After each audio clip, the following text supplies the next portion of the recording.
ओम श्री गुरुभ्यो नमः। अमरकोशः वारिवर्गः समुद्रोब्धिरकूपारः पारावारसरित्पतिः उदन्वानुदधिः सिन्धुः सरस्वान् सागरोर्नवः रत्नाकरो जलनिधिर्यादः पतिरपाम्पतिः तस्य प्रभेदाः क्षीरोदो लवणोदस्तथा परे आपस्त्री भूम्निवार्वारी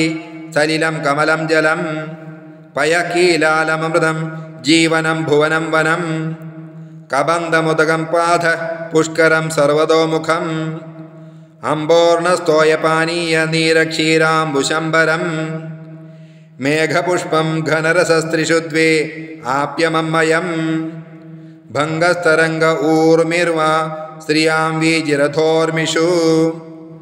महत्सूल्लोलकल्लोलौ स्यादावर्तोऽम्भसाम्भ्रमः पृषन्ति बिन्दुपृषदा पुमांसो विपृषस्त्रियां चक्राणि पुटभेदास्युर्भ्रमाश्च जलनिर्गमाः कूलं रोदश्च तीरञ्च प्रतीरञ्च तटं त्रिषु पारावारे परार्वाचि तीरे पात्रं तदन्तरम् द्वीपो स्त्रियामन्दरीपं यदन्तर्वारिणस्तटं तोयोत्थितं तत्पुलिनं सैकतं सिगतामयं निषद्वरस्तु जम्बालश्पङ्गोस्त्री शादकर्दमौ जलोच्छ्वासा परिवाहाः कूपकासु विदारकाः नाव्यं त्रिलिङ्गं नौतार्ये स्त्रियां नौस्तरणिस्तरिः उडुबन्तु प्लवः कोलस्रोतोऽम्बुसरणं स्वतः आदरस्तरपण्यं स्यात् द्रोणीकाष्ठाम्बुवाहिनी सायात्रिकपोदवणिकर्णधारस्तु नाविकः नियामकः पोदवाः कूपको गुणवृक्षकः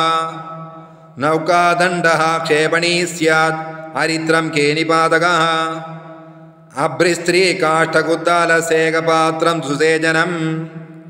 क्लीबेर्दनावं नावोर्देतीदनौकेति त्रिषु त्रिष्वागादात् प्रसन्नोच्छ कलुषो नच्छ आविलः निम्नं गभीरं गम्भीरमुत्तानं तद्विपर्यये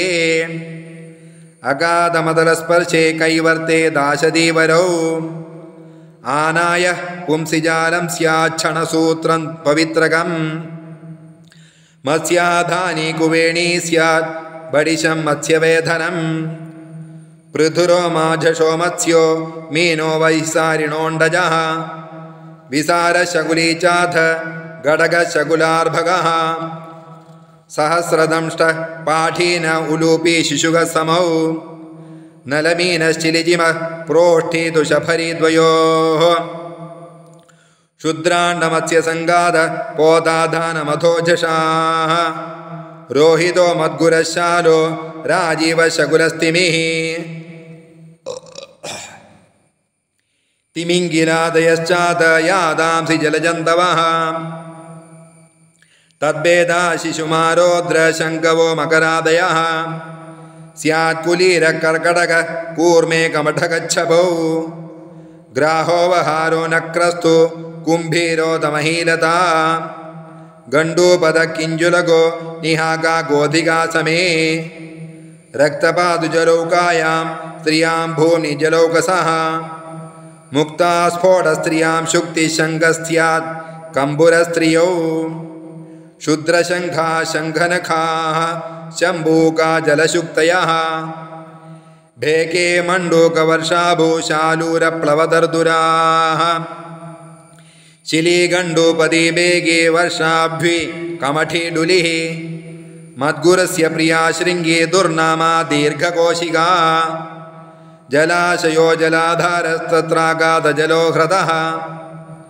आहावस्तु निपानं स्यात् उपकूपजलाशये पुंसेवान्दुप्रहिकूप उदपानन्तु पुंसि वा नेमिस्त्रिकास्य वीनाहो मुखबन्धनमस्य यत् पुष्करिण्यान्दुखादं स्यात् अखादं देवखादकं पद्माकरस्तडाको स्त्री कासारसरसीसरः वेशन्तपल्वलञ्चाल्पसरो वापि तु दीर्घिका खेयन्तु परिखादारस्त्वम्भसां यत्र धारणम् स्यादालवालमावालमावापोथ नदी सरित तरङ्गिणी शैवलिनी तटिनी ह्रादिनी धुनी स्रोतस्वती द्वीपवती स्रवन्ती निम्नगापगा कूलङ्कषा निर्झरिणी रोधो वक्रा सरस्वती गंगा विष्णुपति जन्यूतनया सुरनिम्नगा भागीरथी त्रिपथगा त्रिस्रोता भीष्मसूरपी कालिंदी सूर्यतनया यमुना शमनस्वसा रेवा तु नर्मदा सोमोद्भवा मेखलकन्यका करतो या सदा नीरा बाहुदा सैतवाहिनी शतद्रुस्तु शुदुद्रिस्याद् विपाशा तु विपाट् स्त्रियां शोणो हिरण्यवाह स्यात् कुल्याल्पा कृत्रिमा सरित शरावती वेत्रवती चंद्रभागा सरस्वती कावेरी सरितोऽन्याश्च संभेद सिंधु संगमः द्वयो प्रणाली पयसः पदव्यां त्रिषु तूत्तरौ देविकायां सरैवाञ्च भवे दाविकसारवौ सौगन्धिगन्धुकल्लारं हल्लकं रक्तसन्ध्यकं स्यादुत्पलं कुवलयमधनीलाम्बुजन्मज इन्दीवरञ्च नीलेऽस्मिन् सिदे कुमुदकैरवे चालूकमेषां कन्दस्याद्वारिपर्णेतु कुम्भिगा जलनीलियुतु शेवालं शैवलोथकुमुद्वदे कुमुदिन्यां नलिन्यां तु बिसिनी पद्मिनी मुखाः वापुंसि पद्मं नलिनमरविन्दं महोत्पलं सहस्रपत्रं कमलं शतपत्रं कुशेशयं पङ्गेरुहं तामरसं सारसं सरसीरुहं बिसप्रसूनराजीव पुष्कराम्भोरुहाणि च पुण्डरीकं सिताम्भोजमथरक्तसरोरुहे रक्तोत्पलं कोकनदं नालो नालमधा स्त्रियां मृडालं विसमब्जादि कदम्बे षण्डमस्त्रियां करहाडशिफागन्ध किञ्जल्कः केसरो स्त्रियां